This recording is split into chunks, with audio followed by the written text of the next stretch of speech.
Recientemente veíamos un artículo interesante sobre negociación, la parte final de la firma de los acuerdos entre el gobierno de Estados Unidos y Vietnam del norte y del sur, porque Vietnam se unió una mentalidad comunista y una mentalidad capitalista, y hay que ver la diferencia cultural hasta del tiempo, mientras que para los estadounidenses la negociación tenía que ser rápida, los vietnamitas un poco en el espíritu oriental de China y todo el continente asiático budista, no estimaban contar las horas ni los minutos, sino no importaba el tiempo que tardasen. Sí. O sea, hay percepciones distintas en la vida, del tiempo, el lugar, la forma de argumentar, el silencio, cuándo contraatacar, etc. Sí. Esos elementos fundamentales de la negociación. Sí, eso entra dentro de lo que hablamos, parte de los elementos del contexto de la negociación.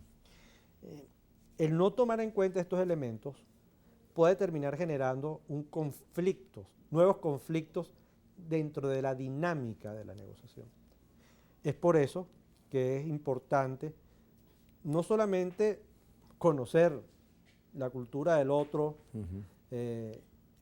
y cuáles son los valores del otro, y eso indistintamente de su cultura, eso tiene que ser así, sino hacerle también ver al otro cuáles son la visión de uno, cuáles son los valores de uno, cuáles son los valores culturales de uno. De forma tal de que no se entienda que cualquier acto que se está haciendo durante la negociación sea interpretado como una falta de respeto a la otra cultura. Voy a poner un ejemplo. Imaginemos una negociación con una empresa iraní o con un diplomático iraní y yo me llevo dentro de mi equipo a una dama. Entonces, ¿cómo es percibida esta dama? ¿Cuál debe ser la actitud de esta dama? Pero una cosa importante, el hecho de que de la visión cultural de ellos sobre las mujeres y su participación en la sociedad, tiene que también tomar en cuenta el respeto de cómo nosotros vemos la participación de las mujeres en nuestra sociedad y tratar de llegar entonces a un acuerdo de cómo vamos a manejar esas diferencias culturales, de forma tal de que al final no se conviertan, como dije anteriormente, en parte de un conflicto. Fíjense que también hay una excepción en eso, que es interesante. Yo fui embajador ante Gaddafi en Libia y es el mundo islámico, musulmán, árabe. Pero Gaddafi, frente a ese tema de las mujeres, tenía una predisposición especial y tenía altas funcionarias, su cuerpo de defensa personal eran mujeres, la aviación tenía mujeres en todo. Y entonces muchos gobiernos, como el de Francia, por ejemplo, mandó de embajadora precisamente a una mujer y además que hablaba árabe, de manera que tiene una entrada mucho más directa. Claro. Y eso en la diplomacia hay que verse el contexto cultural. Claro, porque eso al final es lo que va a terminar facilitando y mejorando la relación. Cuando uno está frente a alguien que siente que comparte y o respeta los valores culturales de uno, los principios de uno, entonces es mucho más fácil, uno se siente que alguien está haciendo un ejercicio de empatía con uno.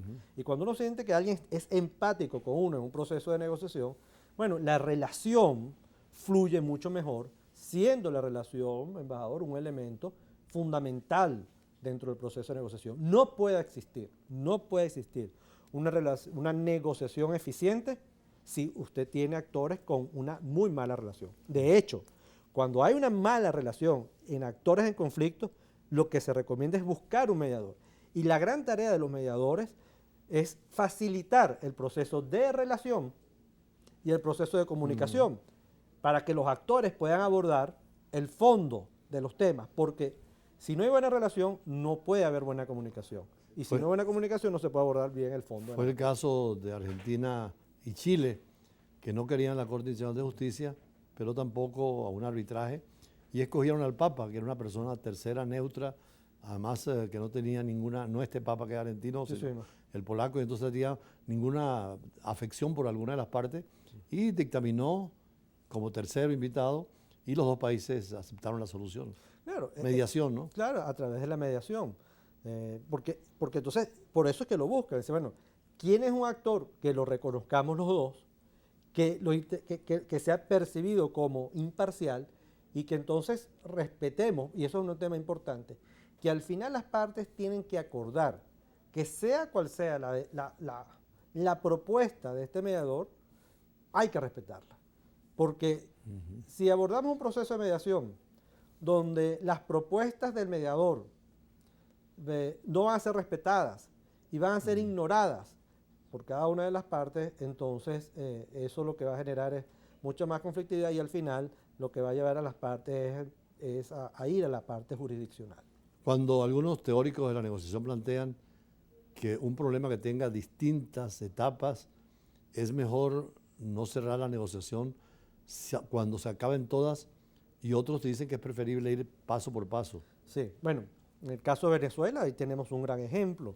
Se acuerda de que aquí había un principio de que nada estaba acordado hasta que todo estuviese acordado, pero también hay un principio de que mientras vamos negociando y vamos acordando, vamos implementando.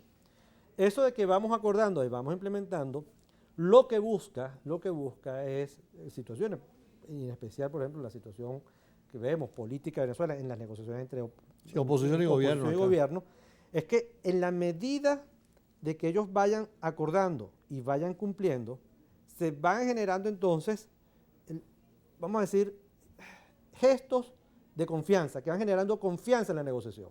Bueno, nos pusimos de acuerdo en esto, date cuenta, tú cumpliste, yo cumplí, bueno, podemos continuar, porque tan grande es la desconfianza que si entonces se negocia bajo el principio de que nada está acordado, hasta que todo está acordado, una de las partes puede terminar pensando, bueno, lo más probable es que como no nos hemos puesto de acuerdo en todo, va a sacar un tema en el cual yo nunca voy a estar de acuerdo y lo va a usar como, bueno, como excusa para entonces evitar la negociación y ejecutar una alternativa. Por cierto, en México y en Barbados, oposición y gobierno se han puesto de acuerdo en el tema, por ejemplo, frente al Esequibo y frente a Guyana en la posición de la defensa de la Guayana Esequiba. Sí, y más allá de eso, porque una cosa es importante, embajador, el tema no es solamente ponerse de acuerdo, es tarea difícil, es muy difícil, pero más difícil es ejecutar lo que se acuerda, ¿no? Sí.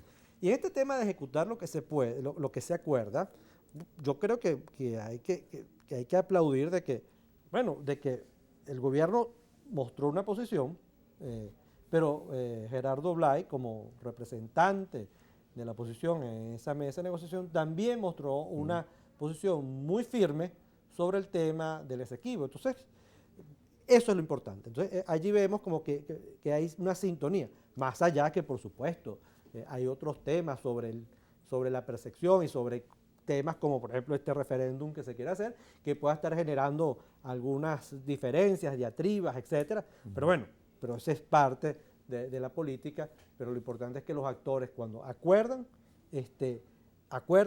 y puedan cumplir, y que los actores cuando ven que se están cumpliendo lo acordado, bueno, entonces eso le va a permitir a ellos volverse, o los va a estimular a volverse a sentar a negociar para posteriormente generar nuevos acuerdos. Y algunas negociaciones son existenciales. Por ejemplo, el acuerdo que hubo con Nikita Khrushchev y Kennedy en el 62 con los misiles atómicos ubicados en Cuba. Claro. Inclusive a Fidel Castro lo dejaron de lado, pero ellos acordaron contra el pensamiento militar soviético y americano de una guerra cerrar el capítulo nuclear. Sí. Bueno, y además que el tema de la negociación de los misiles es materia obligada de lectura a todo aquel que se quiera imbuir en este tema de la negociación, porque fueron temas y ideas de negociación muy duras, de negociaciones muy complejas, porque tanto del lado de Nikita Khrushchev como del lado de Kennedy, habían actores que decían, vamos entonces a evitar el conflicto, pero habían actores que decían, vamos a la confrontación.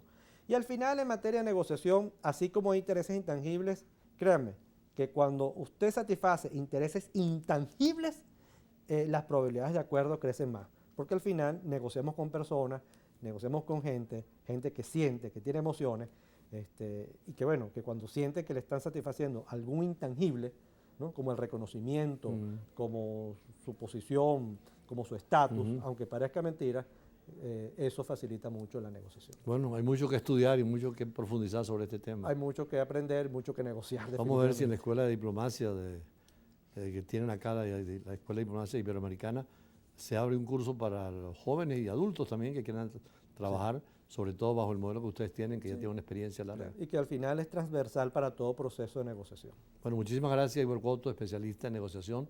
Más adelante vamos a hablar de algo que no se negocia, pero se negocia en lo crematístico, pero no en la presencia, porque el arte y la cultura es universal. Y por lo tanto, allí hay un acuerdo de que son los mejores momentos de la vida los que expresan el arte y la cultura y lo que une más a los pueblos. Ya regresamos con ella.